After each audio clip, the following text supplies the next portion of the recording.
Suatu hari ada seorang raja yang memiliki 4 istri. Istri keempat adalah istri yang paling disayangi. Dia sangat tergila-gila kepadanya. Sang raja selalu menghiasi istri keempatnya dengan pakaian yang anggun, perhiasan yang mahal, dan menghidangkan makanan yang paling enak dan memperlakukannya dengan pelayanan terbaik. Pokoknya apapun dilakukan untuk membahagiakan istri keempat ini. Istri ketiga juga sangat disayang dan dimanja. Bahkan kerap kali dia memamerkan ke kerajaan tetangga.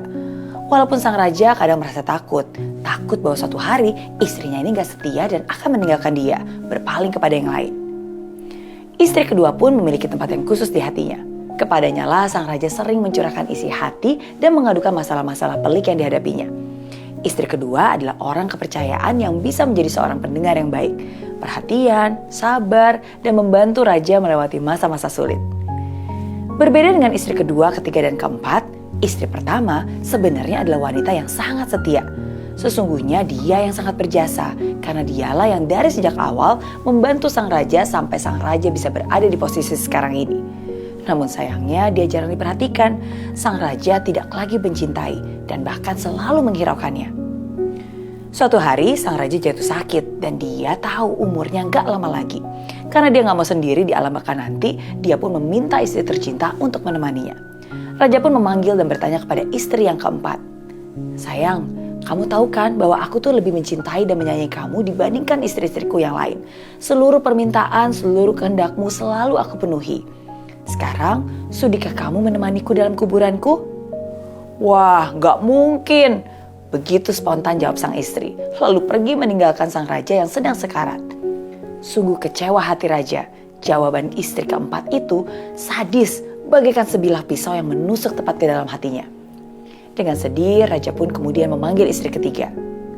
Sayang, aku telah mencintaimu seumur hidupku. Sekarang saya sekarat. Maukah kamu merawat dan menemani dan ikut denganku jika kelak aku meninggal nanti? Si istri ketiga pun menjawab, tentu gak bisa. Hidup ini begitu indah. Jika kamu mati, lebih baik saya menikah lagi. Mendengar jawaban istri ketiga, sang raja semakin sedih. Dia benar-benar gak nyangka kalau istri ketiganya itu akan berkata sekejam itu. Dengan rasa sedih dan kecewa, lalu dia pun memanggil istri kedua dan kemudian berkata, sayang, kamulah yang selalu menjadi tempatku mengadu dan berbagi. Setiap saya minta bantuan, kamu selalu ada untukku. Sudikah kamu menemaniku sampai alam baka nanti? Dan sang istri pun menjawab, maaf sekali, kali ini saya gak bisa memenuhi permintaanmu. Tapi saya bisa kok membantu untuk mempersiapkan pemakaman untukmu dan menemanimu sampai kamu dimakamkan. Begitu jawaban istri kedua. Sungguh mengejutkan. Sang raja pun benar-benar sangat terpukul mendengarnya. Di tengah kesedihan yang mendalam, tiba-tiba raja mendengar suara dari kejauhan. Saya yang akan menemanimu. Saya akan setia mengikutimu dan menemanimu kemanapun kamu pergi. Sang raja pun memandang kepada pemilik suara. Ya, dia adalah istri pertamanya. Wanita kurus kering yang merana karena ditelantarkan dan disia-siakan oleh suaminya sendiri. Dengan nada penuh penyesalan dan duka, sang raja pun berkata, maafkan aku sangat menyesal.